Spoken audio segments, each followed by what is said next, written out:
ამასი დღიდან ყველა დღე არის და იყო და არის რთული. ძალიან რთული ასი დღე იყო, ასეთი 100 დღე ამ რედაქციას არასდროს არ ქონია.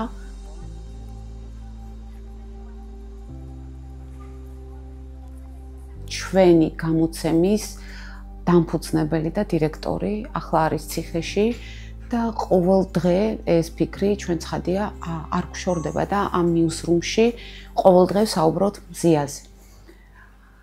ეს არ არის იული. ამის ფონზე მუშაობა არ არის იული, მაგრამ მეორეს მხრივ ვიცით რომ ყველაზე მთავარი რაც შეგვიძლია ჩვენ ახლა ამ სიტუაციაში გავაკეთოთ, ეს არის რომ უნდა ვიმუშაოთ კარგად. არა მხოლოდ იმიტომ, რომ ჩვენი პროფესიული ვალდებულება შევასრულოთ, რაც ძალიან მნიშვნელოვანია ჩვენთვის, არამედ იმიტომაც, რომ მზიას გათავისუფლების, გნებავთ მხარდაჭერის, სოლიდარობის მთავარი საშუალება და იარაღი ზუსტად ეს არის. ჩვენი საქმიანობა, ანუ ჟურნალისტების მუშაობა. სანამ ჟურნალისტები მუშაობთ, ჯერ კიდევ არ არის ქვიან, სანამ ჩვენ ეს შეგვიძლია, ჩვენ ეს უნდა გავაკეთოთ აუცილებლად და ამიტომ ყოველთვის ვფიქრობთ ამაზე. მორალურად ძალიან რთულია, რასაკვირველია, განსაკუთრებით გვიჭირს ხოლმე სასამართლო პროცესები, რომელიც ერთის მხრივ გვახარებს ძალიან, იმიტომ რომ მზიავს ხედავთ და გვაქვს შესაძლებლობა რომ რაღაც ხელი დავუქნიოთ და ეს გვაძლიერებს. მეორეს მხრივ ძალიან რთულია იმის დანახვა, რომ ჩვენი დამფუძნებელი და ჩვენი მეგობარი, რომელთან ერთადაც წლებია ვმუშაობთ, არის გისოსებს მიღმა და არის უკანონო პატიმარი და ძალიან რთულია იმის დანახვა, როგორ გამოდიან ციხეში მოწმე პოლიციელები და ყველა სიტყვაზე ლამის იტყუებიან და სიცრუეს ამბობენ. თითქმის ყველა პოლიციელი, რომელიც ბრალდების მხარემ წარმოადგინა სასამართლოში, არის ცრუმოწმე და ყველა რაღაცას იტყუება. ამის დანახვა ძალიან რთულია და მორალურად ამის გაძლებაც ძალიან რთულია. ერთხელ გამომაძევა კიდეც მოსამართლემ დარბაზიდან იმის გამო, რომ უბრალოდ გავიცინე ირონიულად და ეს სიცილი აღმოჩნდა საკმარისი. ვცდილობ რა თქმა უნდა რომ თავი შევიკავო, მაგრამ მართლა ძალიან რთულია თავი შეკავება, როდესაც რაღაც ხედავ რომ ეს არის სპექტაკლი და სასამართლო რეალურად სასამართლო კი არა, არის რაღაც თეატრი სახელმწიფოს მიერ ორგანიზებული, რომელშიც იძულებული ხარ მიიღო მონაწილეობა, იმიტომ რომ უნდა იბრძოლო სამართლებრივი გზით და ყველა გზა უნდა გამოიყენო ამისთვის. ამაღლობელის სახით ისინი ცდილობენ გაასამართლონ და ციხეში გამოამწყდიონ დამოუკიდებელი და მიუკერძოებელი ქართული მედია.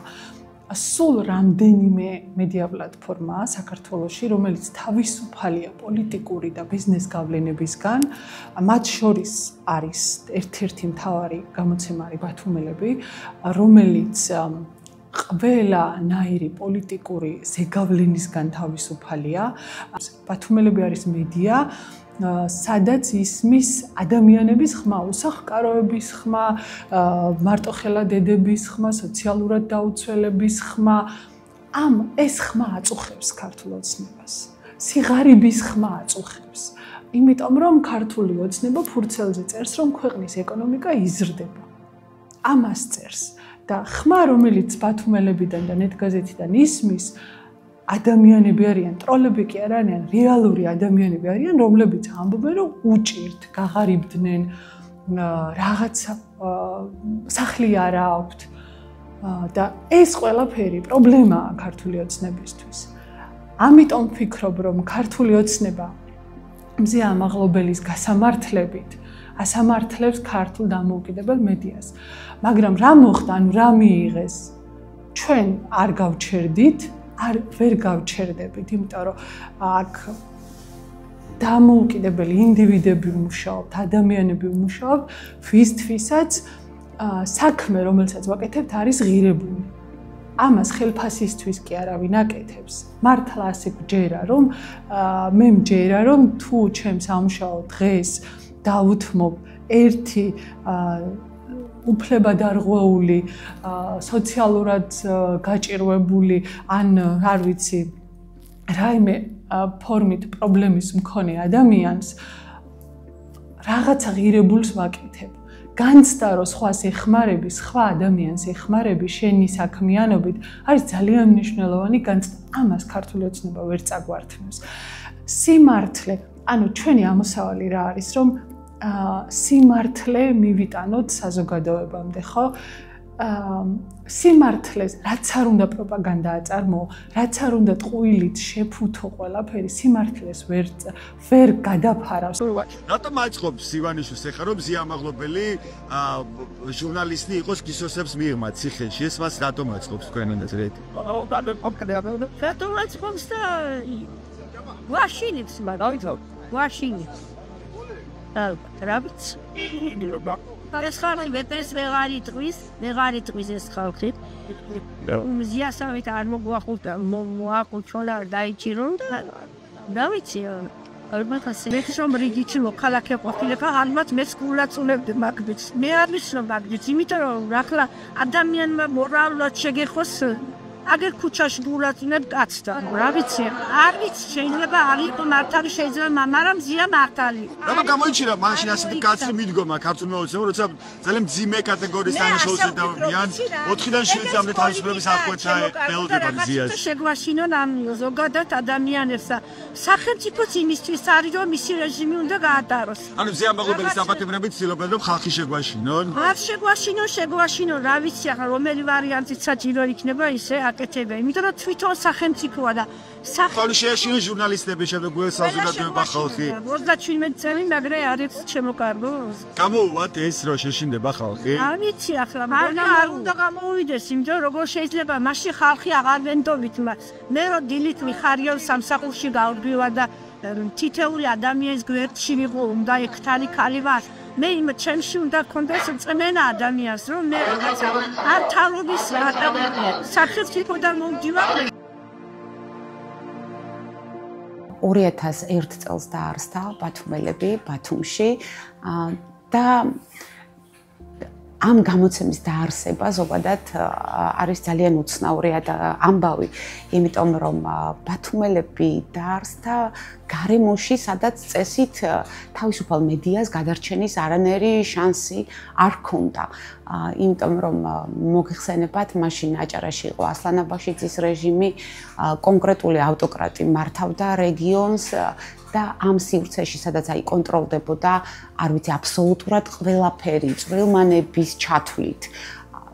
ძალიან რთული იყო წარმოგვედგინა, როგორ შეიძლებოდა ეარსება დამოუკიდებელ მედიას და როგორ შეიძლებოდა რაღაც ჟურნალისტურ სტანდარტზე საუბარი. მაგრამ მიუხედავად ამისა, ეს მოხდა და ბათუმელები გახდა რაღაც თავისუფალი სიტყვის გამტარი რეგიონში.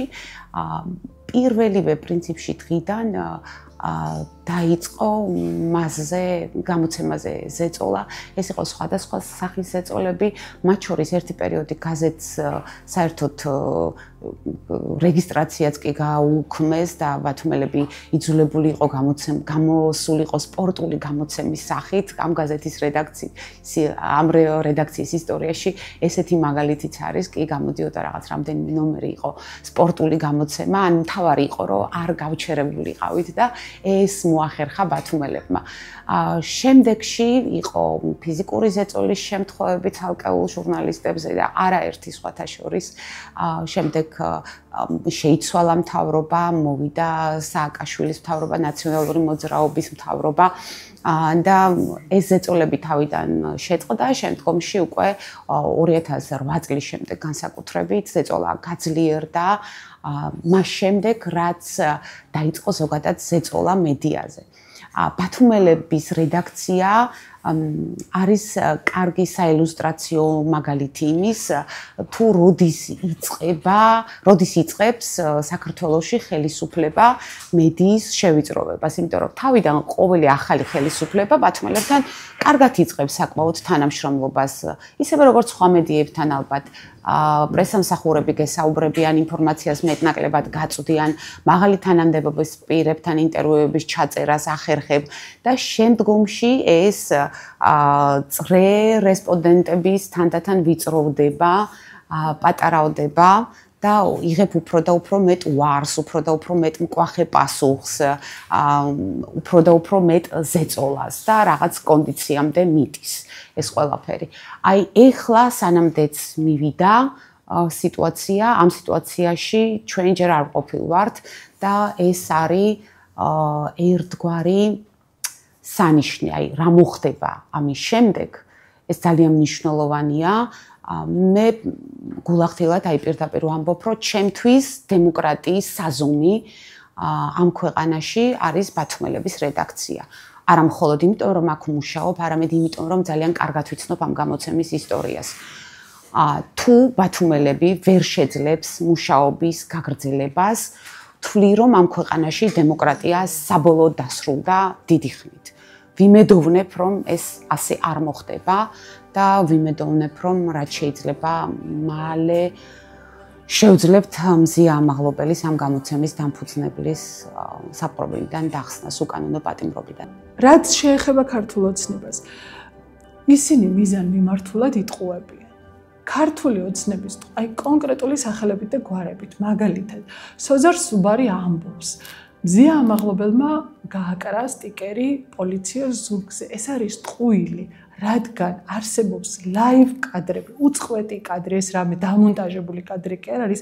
მზია ამაღლობელმა სტიკერი გააკრა დამხმარე ნაგებობის კედელზე და ეს არ იყო და პოლიციას არ ქონდა დაკავების უფლება.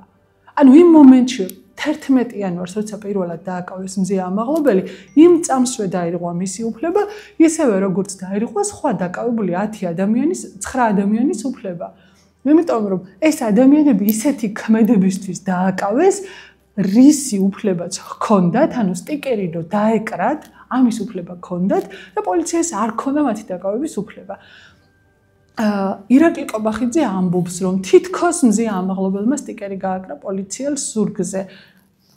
ამის იგივეა იტყუება ირაკლი კობახიძე, რადგან მზია ამაღლობელმა გააკრა სტიკერი დამხმარე ნაგებობის კედელზე.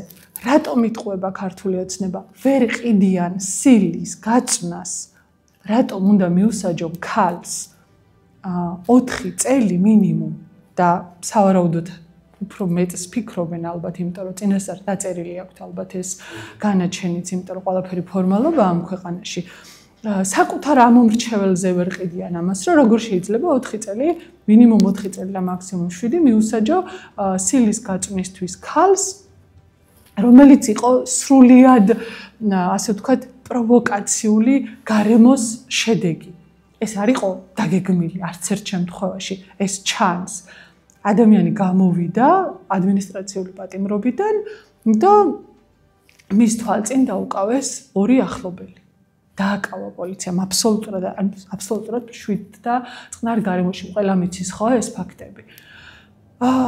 უჭირს ქართულ ოცნებას დააჯეროს საკუთარ ამომრჩეველსაც კი, რომ მზია ამაღლობელი სილის გაწვნის გამო მკაცრად უნდა დაისაჯოს. ძალიან უჭირს და ალბათ ეს არის მიზეზი. და ამასთან არსებობს უზენაესი სასამართლოს გადაწყვეტილებები, ჩამოვთვლი თავში ბოთლის ჩარტყმის გამო, მუშტის ჩარტყმის გამო, ხელკეტის ჩარტყმის გამო, პოლიციელის დანით დაჭრის გამო, უზენაესმა სასამართლომ გამოიტანა გადაწყვეტილება და თქვა, რომ ეს არ არის პოლიციელზე თავდასხმა, სილის გაწვნა არის.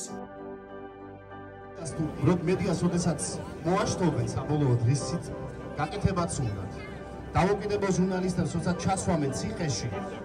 კი, ეს არის ჩემთვის ძალიან ისეთი გულის ამაჩუყებელი ფაქტი, რომ აი ამდენი წლის მერე ბათუმელები პირველად დაბრუნდა ბეჭდური გამოცემის სახით და დაბრუნდა იმისთვის, რომ კითხველისთვის, მათ შორის საქართველოს რეგიონებში, მათ შორის მათთვის, ვინც მხოლოდ სამთავრობო ტელეარხებს უყურებს და ინფორმაციის სხვა წყარო არ აქვს, ეამბა სინდისის პატიმრების შესახებ. ვინ არიან ეს ადამიანები?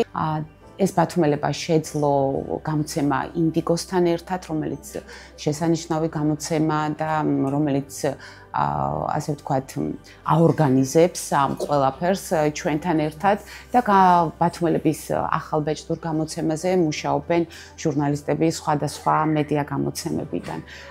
ვცდილობთ ყველა საქმე გავაშუქოთ აბსოლუტურად, რომელიც უკავშირდება სინდისის პატიმრებს, ჟურნალისტები წერენ მათი ოჯახის წევრებს, ესწრებიან სასამართლო პროცესებს, რათა ყველა დეტალი, ყველა საინტერესო დეტალი აღბეჭდონ და მოუთხრონ მკითხველს ამის შესახებ. ასევე მინდა გითხრათ, რომ ეს არის ისტორიული გამოცემა რაღაც თვალსაზრისით, იმიტომ რომ თავს უყრის კონკრეტულ საქმეებს და დარწმუნებული ვარ, რომ ქართული პრესის ისტორიაში ეს სპეცგამოცემა შევა აუცილებლად და თავის მნიშვნელოვან ადგილს დაიჭერს. ყველა აქცია, რომელზეც მზია ამაღლობელის გათავისუფლებას ითხოვენ, რომელზეც მზიას უკანონო პატიმრობას ეხმიანებიან, ვიცი რომ წდება მას და იცის ამის შესახებ, ვიცი რომ ღელავს ამის შესახებ და მისთვის ეს არ არის სიოლი, დარწმუნებული ვარ. რაც შეეხება ზოგად განწყობას, მინდა გითხრათ, რომ მზიას დანახვა, რამდენადაც მე პირადად მაღელვებს სასამართლო პროცესზე, იმდენად მაძლიერებს ყველა ჯერზე. იმიტომ რომ როცა ვხედავ, აი ეს ღელვასთან ერთად ძალასაც ძალიან დიდს მაძლევს. და მგონია, რომ ვიცი, რას ფიქრობს კონკრეტულ მომენტში და ეს კავშირი რაღაცნაირი არსებობს, რაც ძალიან რთულია სხვათა შორის.